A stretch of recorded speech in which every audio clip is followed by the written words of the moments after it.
Cooperative Governance and Traditional Affairs Minister Velenkhosi Hlabisa today attended the homecoming of over 100 initiates in Matatiele in the Eastern Cape. The homecoming is a positive story that comes on the back of threats to close several initiation schools in the province if the number of deaths does not decrease. During this summer initiation season, at least 20 initiates lost their lives. Now, for more on this, let's speak to COGTA Minister, Mr. Velenkhosi Hlabisa. Thank you so much for your time, Minister, for joining us this evening. Just for the interest of our viewers, can you just explain the significance of the homecoming ceremony for these initiates, and what does this event symbolize for that community? Good evening, Katlego and the viewers of Newzroom Afrika. The homecoming of the initiates is celebrated because, one, the initiates had transcended to grow from childhood, that is boyhood, to manhood. But especially to mothers, when your child comes back from the mountain, there are tears of joy. As we know, many initiates do not come back in other initiation schools, as we were on the media last week in relation to 28 initiates who died in certain initiation schools in Eastern Cape. Today, it was a different story. This school at St. Paul's Village has been there for 37 years, since 1987. Today, it was a homecoming of 114 initiates. They went alive and came back all alive. It is something each family celebrates when a child comes back. But what is more, these boys come back as adults with more values to life and strong discipline to contribute in the upbringing of the young ones in the family, as well as the welfare in the community.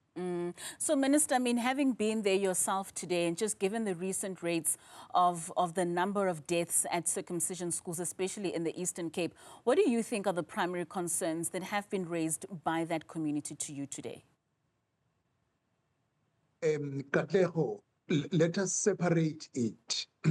Today, we were celebrating a school for 37 years and rolling initiates with 0 deaths, which is what we want to promote as the department, that this is culture which must be protected and promoted and taken from one generation to the other.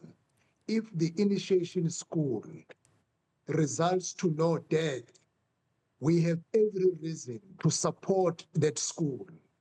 But last week, we were dealing with schools in other parts of Eastern Cape, and the figure is still at 28 initiates dead, as reported last week, and it assisted the intervention we made because we requested men, that is fathers, uncles, and every male adult in the community, to take an initiative and visit the initiation schools, one, to ensure the initiates drink water, because much of causes is dehydration when the initiates are told not to drink water because they will not heal faster, which is not true.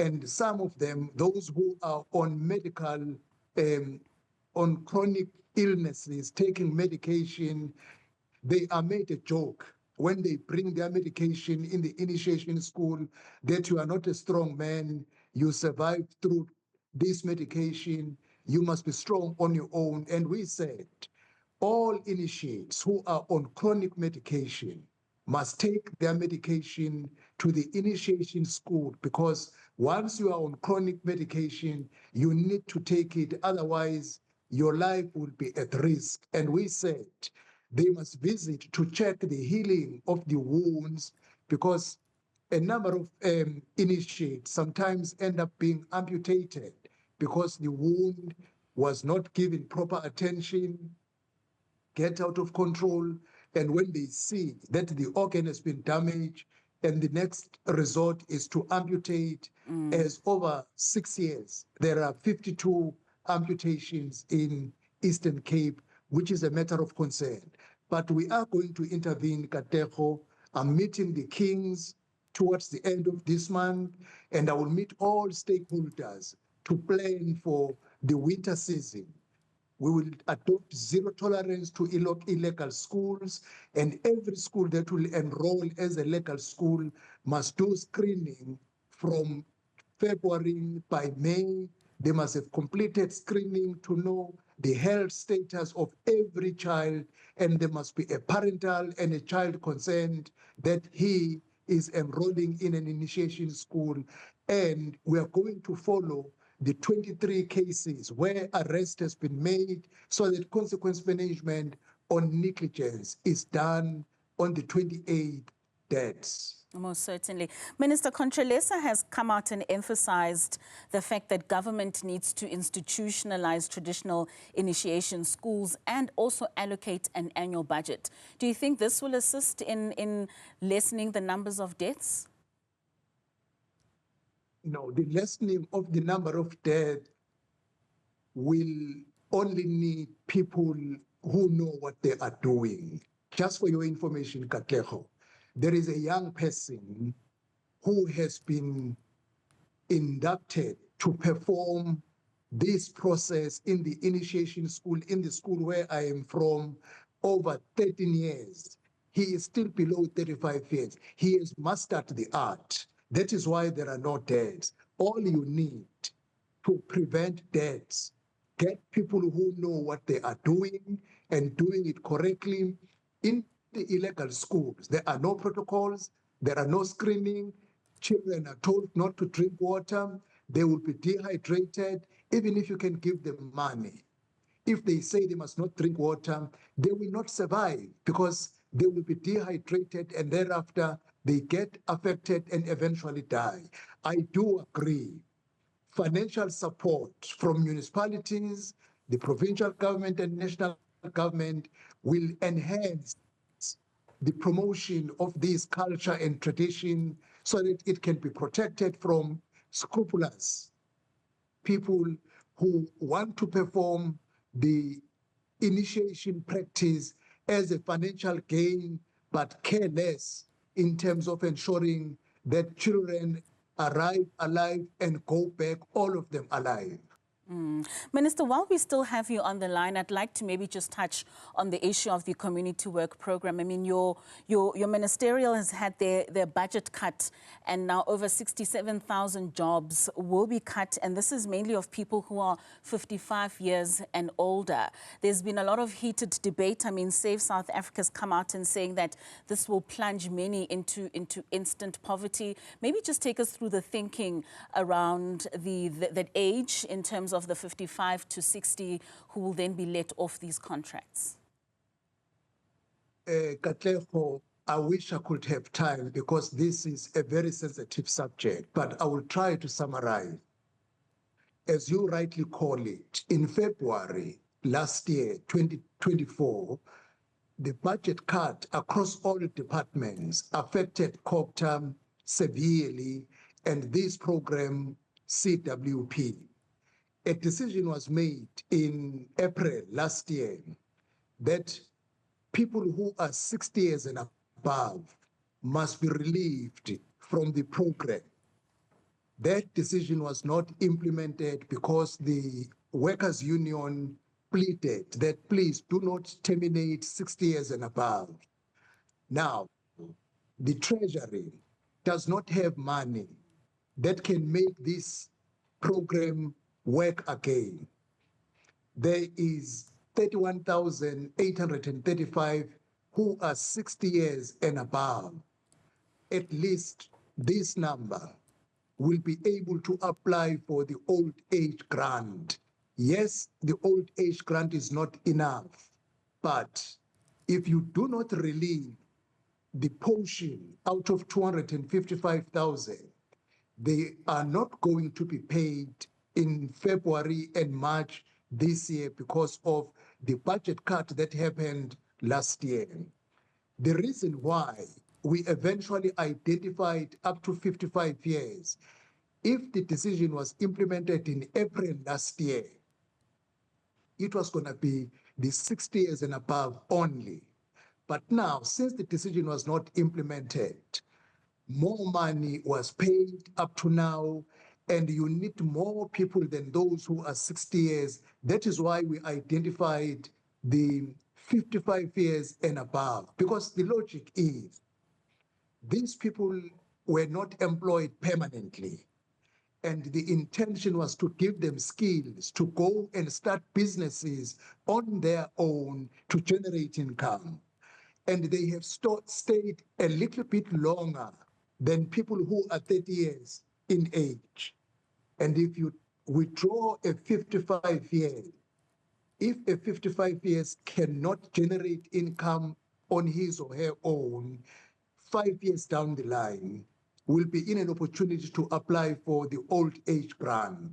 But if you withdraw a 30 years old, it will take him or her 30 years before qualifying to apply for an old age grant. It's very unfortunate. Budget cut is not determined by Cooperative. It is determined at a cabinet level and only implemented by Treasury. As we all know, South Africa is having difficulty in terms of the financial issues. This is very unfortunate, and we do not want to apportion blames using this instance. The fact is, if you do not cut a certain number as a result of budget cuts, all of them are not going to be paid in the month of February and March. The only option was to consider the 67,000 out of 255,000. So, Minister, in essence, what you're saying... Let me conclude by saying... All right. We are still engaging Treasury. My final engagement is again on Monday with Treasury. Then a person will say, but why then do you announce the termination in terms of giving notice? If the Treasury comes back and say, we do not have money, we will be in a bigger problem because we will have not notified the 55 years and above that come the month of February and March, they will not be able to be paid. They will be withdrawn in the program. But for now, they will get a salary at the end of January. It is only February and March where they will not get the salary, because the budget cut means if you don't make something, at least you will experience a problem that you can't pay all of them. In fact, that was my next question to you, Minister, in terms of ongoing conversations with Treasury in order to see if there are any means that could be made in terms of ensuring that salaries could be stretched until February and March. And some have really argued, Minister, that letting off a 55-year-old who has lesser chances of finding work or even grants in order for them to be able to start those businesses where skills have been given to them within this program, as opposed to a 30-year-old who still has the chances of going out to look for work. Do you find that there could have been any other way to go about this? I do understand the argument, but the 55 years and 60 years above have been in the program for many years. And they have acquired skills. Out of those skills, they can generate income on their own. The 30 years, most of them have just recently joined the program.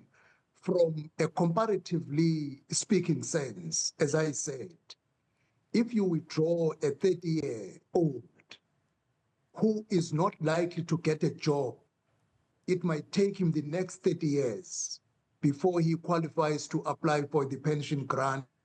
But a 55-year-old, a 57-year-old, a 59-year-old, it will take him or her 1 year to qualify to get to apply for the pension grant. It's very unfortunate. That is why we are still engaging the Treasury. But the bottom line, if there is a budget cut, there is no way to keep the full complement, because if you don't do something, you will end up not paying them for a month or 2 months they have worked, and you will take a huge blame as a government that didn't you know that you don't have money and you can't spend the money you don't have in terms of the law. The trade unions know that exactly if there is a budget cut, it has an implication on the complement of the staff you have. Unless Treasury bails you out, there is no other option. We can go for 30-year-old to relieve them. Those are still energetic people who still have more energy to contribute in our economy, to get more skills in order to ensure that they exit and find jobs on their own. But those who have stayed longer have more abilities than those who joined later in the program. All right, Minister, thank you so much for your time and just engaging us on these two issues. That's Cooperative Minister Velenkhosi Hlabisa speaking to us about his visit in Matatiele for the initiates who were having their homecoming today, as well as the 67,000 jobs that the contract workers would be let off with regards to the community work program.